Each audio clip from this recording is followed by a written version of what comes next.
नमस्कार, वंदे मातरम। मैं हूं श्यामगिरी। आप देख रहे हैं हमारा चैनल मुद्दा भारत का यानी मुद्दा आपका।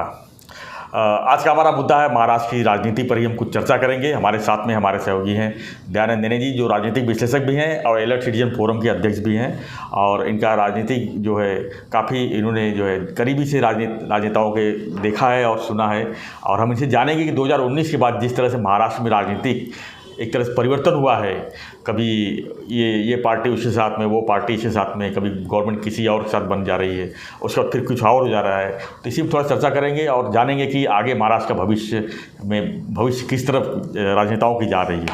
नेने जी, आपका स्वागत है तो हमारे चैनल में। और बताएं हमारे व्यूवर्स को कि जो 2019 के बाद से जो जिस तरह से महाराष्ट्र की पॉलिटिक्स देखने को मिल रही है, इसका भविष्य में आप क्या देखना चाहते हैं सर? क्या हो सकता है और भी? क्योंकि भाजपा नंबर 1 पार्टी है, लेकिन वो सत्ता बनाने के लिए कभी इधर कभी उधर, कभी इसके साथ में, कभी एनसीपी साथ में आ जाती है, कभी शिवसेना बाहर चली जाती है, कभी नया पार्टी बन के आ जाती है। तो क्या देख रहे हैं इस तरफ सर? देखिए, 2019 के जो महाराष्ट्र के चुनाव हुए जी, असेंबली के जी, उन्होंने एक डिवाइडेड मैंडेट कहते हैं वो लोगों के सामने रखा जी। देखने के लिए 2 गठबंधन थे, भारतीय जनता पार्टी और शिवसेना का एक गठबंधन था, कांग्रेस और एनसीपी अलग, कांग्रेस और एनसीपी का दूसरा गठबंधन था।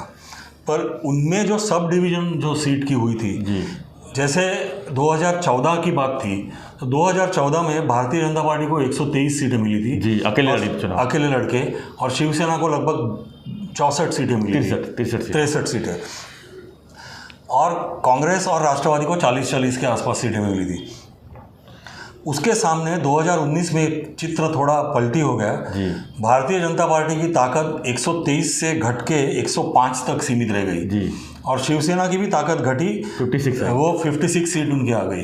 पर उन दोनों का गठबंधन अगर देखा जाए तो गठबंधन चुन के आया था, क्योंकि वो साथ में चुनाव लड़े थे, प्री इलेक्शन गठबंधन था। तो एक तरफ से जनता ने, महाराष्ट्र की जनता ने उनको भाजपा शिवसेना को जिताया था सत्ता उनके पास रखने के लिए जी। पर जैसे शिवसेना को लगा कि ये जो डिस्ट्रीब्यूशन सीट्स का जो हुआ है, हर एक गठबंधन में 50 सीटें शिवसेना के पास, 50-55 सीटें एनसीपी के पास, और 40 से 45 के बीच में कांग्रेस के पास, और भाजपा को 105।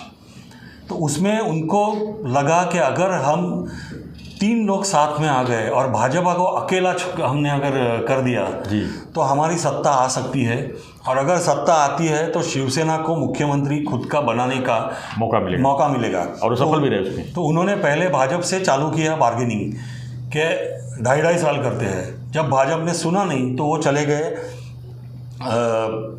कांग्रेस और एनसीपी के साथ, और उन्होंने महाविकास आघाड़ी बना के ये कर दिया। उसके बीच में, उसके दौरान फडणवीस जी ने भी अजित दादा पवार के साथ में गवर्नमेंट बनाने का ट्राई किया था जी।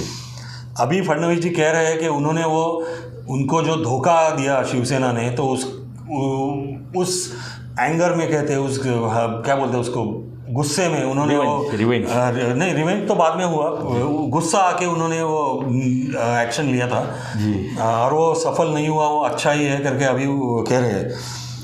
तो ये जो महाराष्ट्र की राजनीति ने को 2019 ने एक चीज़ बता दी कि सारे जो भी राजकीय पक्ष है महाराष्ट्र के, वो एक ही लेवल के हैं जी। There is a level playing field, ना कोई वो मॉरली ऊंचा है ना कोई नीचा है, सब लोग एक जैसे ही है। और सत्ता पाने के लिए, सत्ता बनाने के लिए कोई भी पक्ष कुछ भी कर सकता है, कोई भी संभावना प्रयास करता है, हर संभावना वो आदमी प्रयास करेगा, भले वो भारतीय जनता पार्टी हो या दूसरे 3 पक्ष हो जी। तो इनका गवर्नमेंट आ गया। उसके इमीडिएट बाद में कोविड का महामारी सबके सामने आ गई, पूरा 2 साल उसमें चला गया, और 1.5-2 साल उसमें चले गए।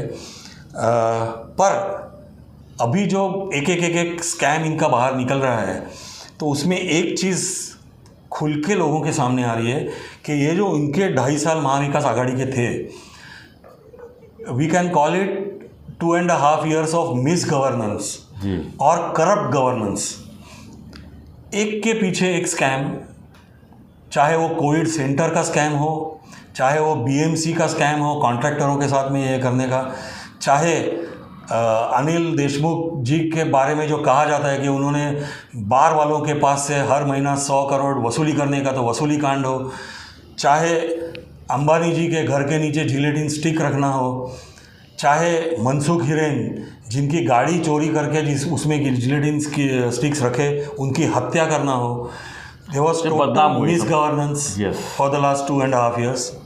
दूसरा, ये सरकार ने उनके खिलाफ जो भी बात करते थे उनको टारगेट करके रिवेंज लेना शुरू किया जी। जैसे कि अर्नब गोस्वामी का केस है, या तो कंगना रनौत का घर तोड़ने की जब बात निकली, या तो फिर केतकी दवे जिन्होंने सिर्फ एक फेसबुक पे पोस्ट शेयर करी थी शरद पवार जी के बारे में, तो उनको केतकी चितले तो उसे 1.5 महीना जेल में डाल दिया।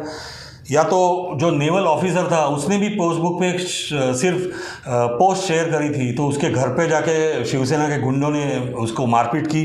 या तो समित ठक्कर को अलग अलग सिटीज़ में, नागपुर में, वर्धा में, मुंबई में, सांगली में, हर जगह जब पुलिस केस, एक ही केस अलग अलग जगह करके उसको भी 1.5-2 महीना अंदर रखा।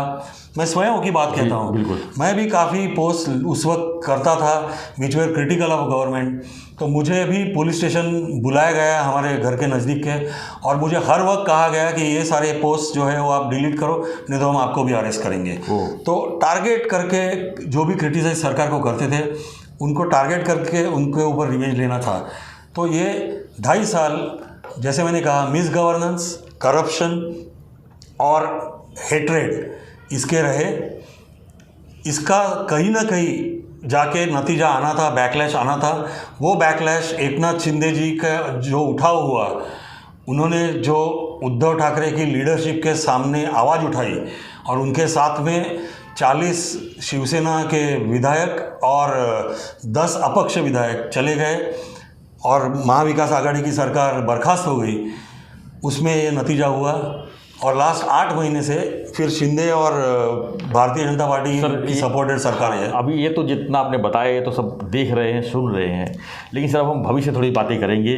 जिस तरह से मामले सुप्रीम कोर्ट में चल रहे हैं, जिस तरह से किसी का पक्ष छीना गया है, किसी चिन्ह छीना गया है, और जिस तरह से लोग देख रहे हैं, लोगों को क्या फ़ायदा इसमें आगे मिल सकता है गवर्नमेंट से, क्योंकि अब लोग फ़ायदे की बात सोच रहे हैं कि उनको लग रहा है कि सब राजनेता लोग जो अपने फ़ायदे के लिए एक दूसरे को पैर खींच रहे हैं, एक दूसरे को गिरा रहे हैं, लेकिन लोगों के बारे में कोई सोच नहीं रहा है।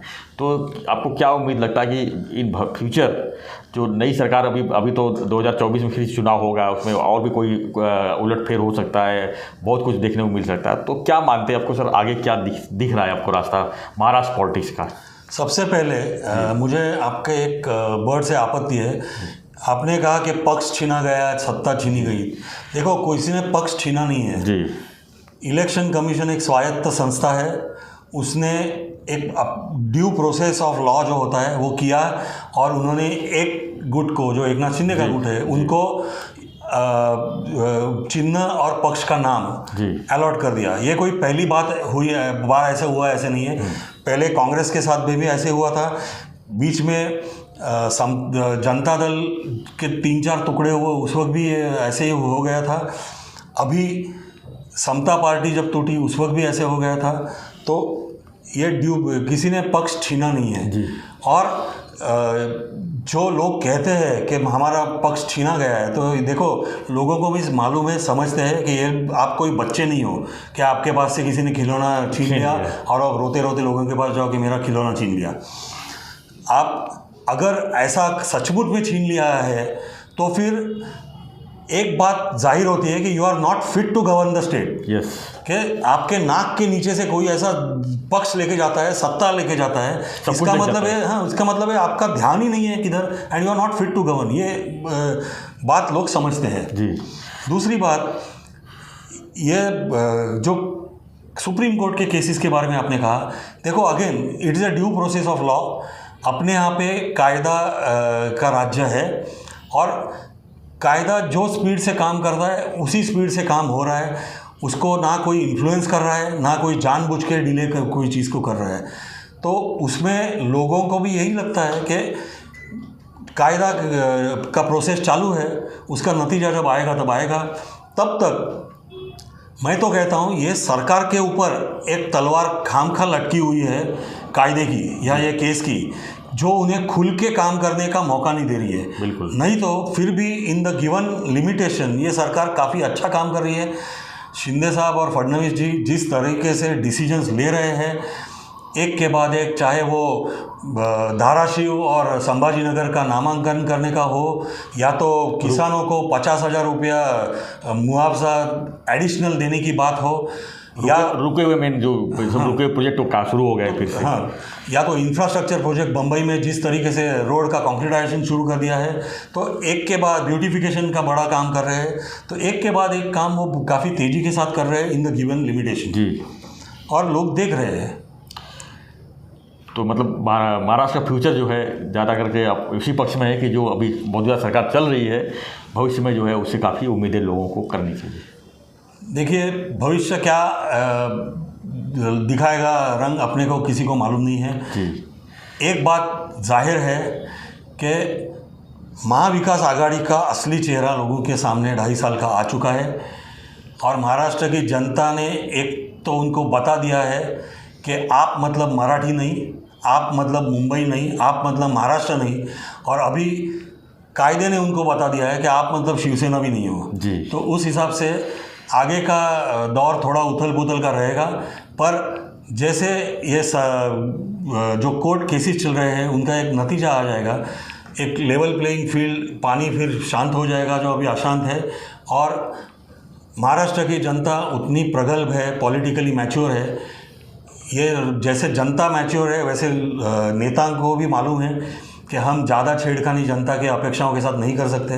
तो I think politically Maharashtra will have a good future. Sir एक लास्ट क्वेश्चन ये है कि अभी तक जो उथल पुथल हुई 6 महीना पहले की, उसके बाद कोई इलेक्शन हुए नहीं है। अब जो है तैयारी में इलेक्शन में है, नगर निगम चुनाव है, उसके बाद लोकसभा चुनाव है, उसके बाद विधानसभा चुनाव है। तो क्या लगता है चुनाव में कुछ और उलटफेर देखने को मिल सकती है चुनाव के पहले या चुनाव परिणाम के बाद?